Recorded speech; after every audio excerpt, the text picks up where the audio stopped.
Good morning, ladies and gentlemen. Welcome back to another episode of How It's Made. Today, we've got the stabilizers. Behind me, I've got 3 different sizes.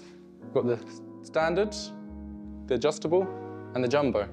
Now, the standard is used for our smaller towers. The adjustable can be used for our smaller and mid-range, but the jumbo is going to be used for, as you guessed, the bigger ones.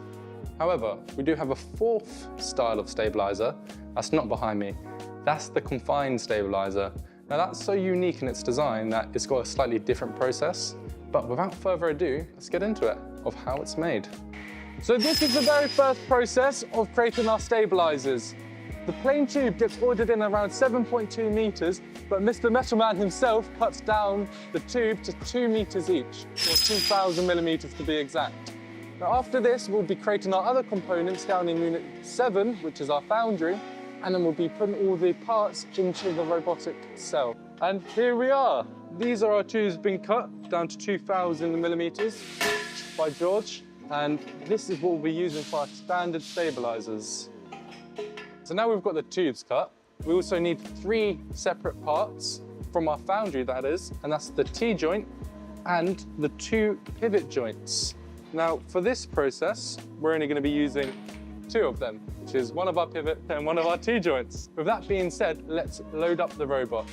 And here we are. It's as simple as now putting our constructed parts onto the jig and locking them into place. So, now we've loaded the jig, time to get to welding. Simple as pressing this button here. Let's get to it.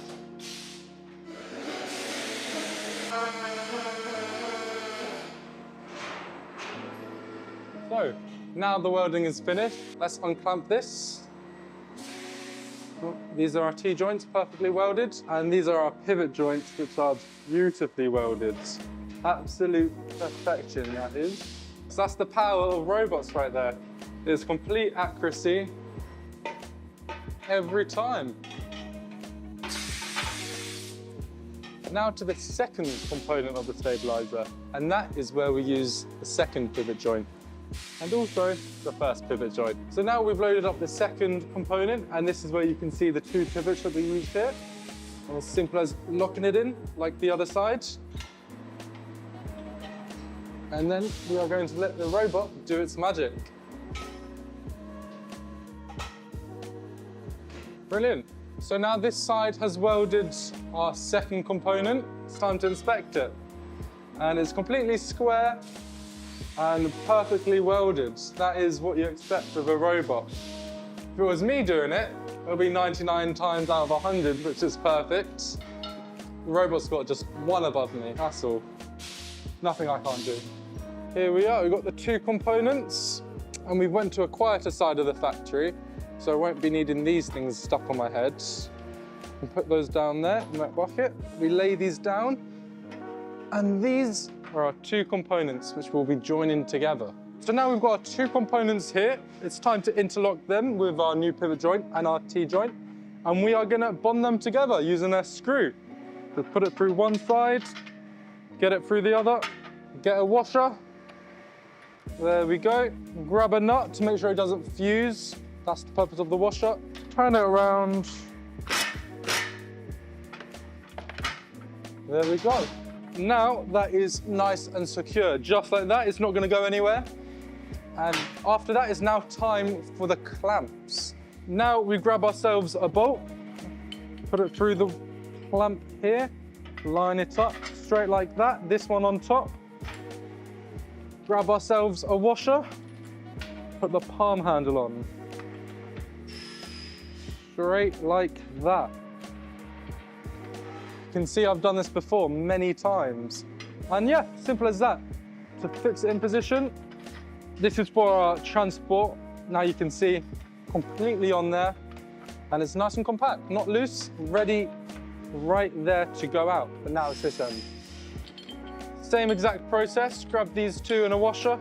We thread this through there, and I'm ready to enjoy the fruits of my labor. Now I can use this.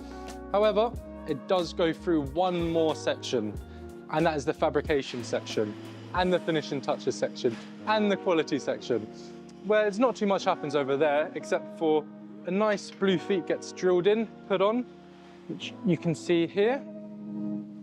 Straight like that, be taken to a different section where it'll be drilled, it'll be riveted, and then we'll get the welds checked on each one because robots can make mistakes sometimes, unlike me. And then we'll get a nice quality control sticker. And that will be it. That is how it is made for our stabilizer. And there we have it. That is the full production of our standard stabilizer made just like that. And as you can see, it's went through the last fabrication process right here. And quality control as always, meaning it's ready for one of you guys to get.